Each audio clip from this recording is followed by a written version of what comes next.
نحمدہ ونصلی علی رسولہ الکریم اما بعد فاعوذ باللہ من الشیطان الرجیم بسم اللہ الرحمن الرحیم رب اشرح لی صدری ویسر لی امری واحلل عقدۃ من لسانی یفقہوا قولی آمین اللہم صلی علی سیدنا مولانا محمد وعلی آل سیدنا مولانا محمد وبارک وسلم۔ یہ یوٹیوب چینل بزم فاطمہ مع القرآن ہے، اس میں ہم قرآن مجید کا لفظی ترجمہ اور مختصر تفسیر پڑھ رہے ہیں۔ آج ہم اپنا سبق شروع کر رہے ہیں سورہ آل عمران کی آیت نمبر 156 سے۔ اعوذ باللہ من الشیطان الرجیم، پناہ مانگتی ہوں اللہ کے ساتھ شیطان مردود سے۔ بسم اللہ الرحمن الرحیم، اللہ کے نام کے ساتھ شروع جو بڑا ہی مہربان ہمیشہ ہی رحم فرمانے والا ہے۔ یا ایھا الذین آمنوا، اے ایمان والو، لا تکونوا، نہ ہو جاؤ تم، کالذین، ان لوگوں کی طرح، کفروا، جنہوں نے کفر کیا، وقالوا، اور وہ کہتے تھے، لاخوانہم، اپنے بھائیوں کو، اذا، جب، ضربوا، وہ سفر کرتے تھے ان کے بھائی، فی الارض، زمین میں، او، یا کانوا، ہوتے تھے وہ، غزاً، جہاد کرنے والے، تو وہ ان کے بارے میں کہتے تھے، لو، اگر، کانوا، ہوتے وہ، عندنا، ہمارے پاس، ما، تو نہ، ماتوا، مرتے وہ، وما قتلوا، اور نہ ہی وہ مارے جاتے، لیجعل اللہ، تاکہ بنا دے اللہ تعالیٰ، ذالک، اس خیال باطل کو، حسرتاً، حسرت، فی قلوبہم، ان منافقین یا کافرین کے دلوں میں، واللہ، اور اللہ تعالیٰ، یحیی، زندگی دیتا ہے، ویمیت، اور وہی مارتا ہے، واللہ، اور اللہ تعالیٰ، بما، وہ سب کچھ کہ تعملون، جو تم عمل کرتے ہو، بصیر، اسے دیکھ رہا ہے۔ منافقین لوگ چونکہ بظاہر اپنے آپ کو مسلمان کہتے تھے اور مسلمانوں کے ساتھ بھائی چارے کا دعویٰ بھی کرتے تھے، وہ اپنی بزدلی اور نامرادی کو حزم و احتیاط اور مسلمانوں کے جذبہ جہاد اور شوق سرفرشی کو دیوانگی سمجھا کرتے تھے، اور جب کوئی مسلمان جہاد میں جام شہادت نوش کرتا تو رونی سی صورت بنا کر خیرخواہی کے انداز میں یہ منافقین ان سے کہا کرتے کہ کاش کہ یہ ہمارے بھائی جو جنگوں میں کٹ کٹ کے مر رہے ہیں، یہ ہماری طرح آرام سے گھروں میں ٹھہرے رہتے تو یہ مصیبت ان پر کیوں آتی، بچے یتیم ہوئے، بیگم کا سہاگ اجڑ گیا، ماں کی دنیا تاریک ہو گئی۔ لیکن اللہ تعالیٰ مسلمانوں کو ہوشیار رہنے کی تلقین فرما رہا ہے کہ ان مکاروں کے فریب میں تم ہرگز نہ آنا، زندگی اور موت میرے قبضہ قدرت میں ہے، میں چاہوں تو گھر میں روح قبض کر لوں،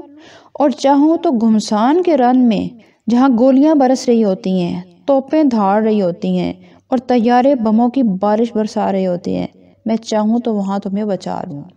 لیکن انہیں حسرت اس بات کی تھی کہ مسلمان ان کی باتوں کو مانتے نہیں تھے۔ باپ شہید ہو چکا ہے اور بیٹا جو ہے وہ کفن باندھے میدان جہاد کا رخ کر رہا ہے، ایک بھائی سر کٹا چکا ہے تو دوسرا بھائی خون شہادت سے سرخرو ہونے کی دعائیں مانگ رہا ہے،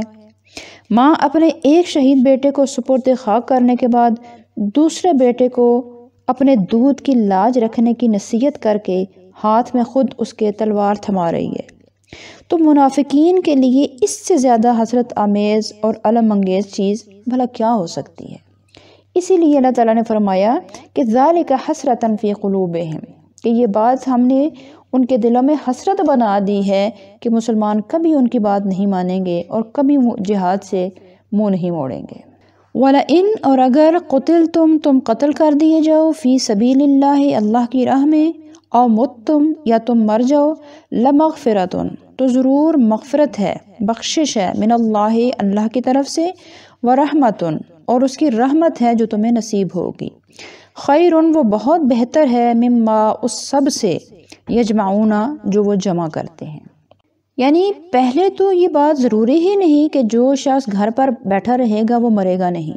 اور جو جہاد میں جائے گا وہ ضرور مر جائے گا، اور اگر اسے تسلیم بھی کر لیا جائے تو بھی یہ سودا بڑا ہی سود مند ہے کہ اس حیات فانی کے عوض اللہ تعالیٰ کی رحمت اور مغفرت جس کو میسر آ جائے تو پھر اسے اور کیا چاہیے، کہ جس زندگی کو اور جس مال متاع کو تم یہاں جمع کر کر کے رکھ رہے ہو، اس سے یہ اللہ کی بخشش اور مغفرت کہیں ہزارہا درجے بہتر ہے۔ آگے فرمایا، وَلَئِن، اور اگر، متتم، تم مر گئے، او قتلتم، یا مار دیے گئے، لَإِلَى اللَّهِ، تو ضرور اللہ ہی کی طرف، تحشرون، تم سب جمع کیے جاؤ گے۔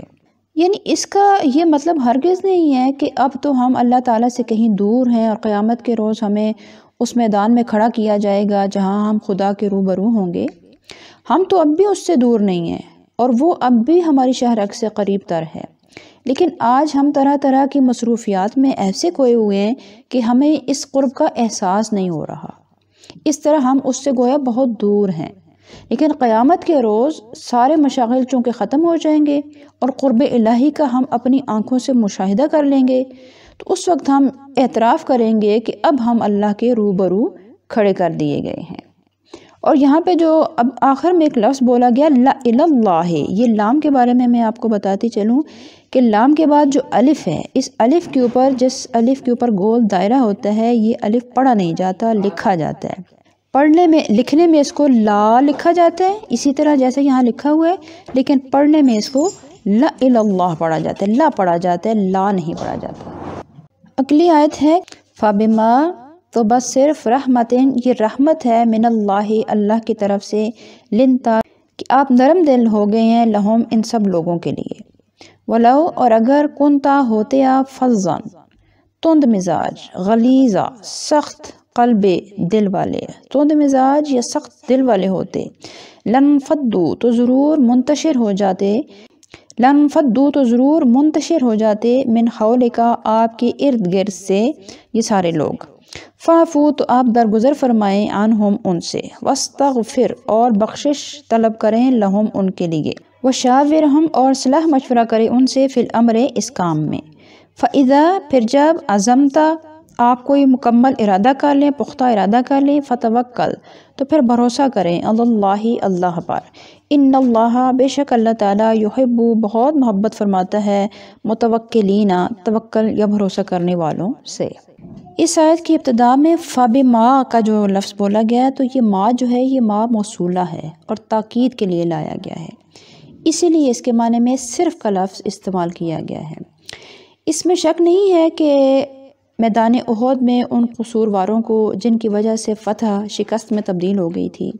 سزا تو کجا سرزنش تک بھی نہ کرنا، بلکہ حضور علیہ السلام کا لطف و محبت سے پیش آنا محض اللہ تعالیٰ کی رحمت کی جلوہ نمائی ہی تو تھی، جس سے اس نے اپنے محبوب کو متصف فرمایا تھا۔ اگر حضور کا حوصلہ اتنا وسیع اور رحمت اتنی عام اور عفو و حلم اتنا بے پایاں نہ ہوتا،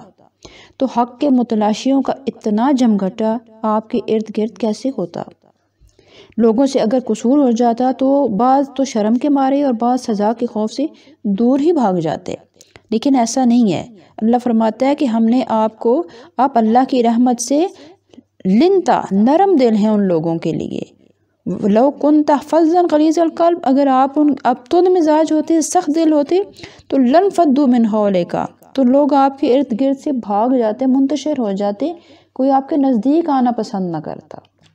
اور فرمایا کہ کوئی بات نہیں، انہیں معاف کر دو، ان کے لیے اللہ تعالیٰ سے بخشش طلب کرو اور ان کو اپنے صلاح مشورے میں شامل کرو اور ان سے صلاح مشورہ کرو، تاکہ ان کے دل سے وہ احساس ندامت اور وہ چیز دلوں سے نکل جائے کہ جو انہوں نے یہ سمجھا کہ انہوں نے رسول اللہ کی ایک طرح سے نافرمانی کی، ان کی حکم عدولی کی، تو ان کے دلوں میں وہ جو ایک رنجش سی آ گئی ہے، ایک کسک سی آ گئی ہے، وہ کسک بھی ان کے دلوں سے نکل جائے۔ تو ان کو مشاورتی اجلاس میں بلاؤ، ان سے مشورہ کرو، اور جب باہم مشورے سے کسی ایک بات پر سب متفق ہو جائیں، ایک پختہ ارادہ کر لیں، تو پھر اللہ پر بھروسہ کرو کہ اللہ تعالیٰ بھروسہ کرنے والوں کو اور توکل کرنے والوں کو بہت محبت کرتا ہے، بہت پیار کرتا ہے ان سے۔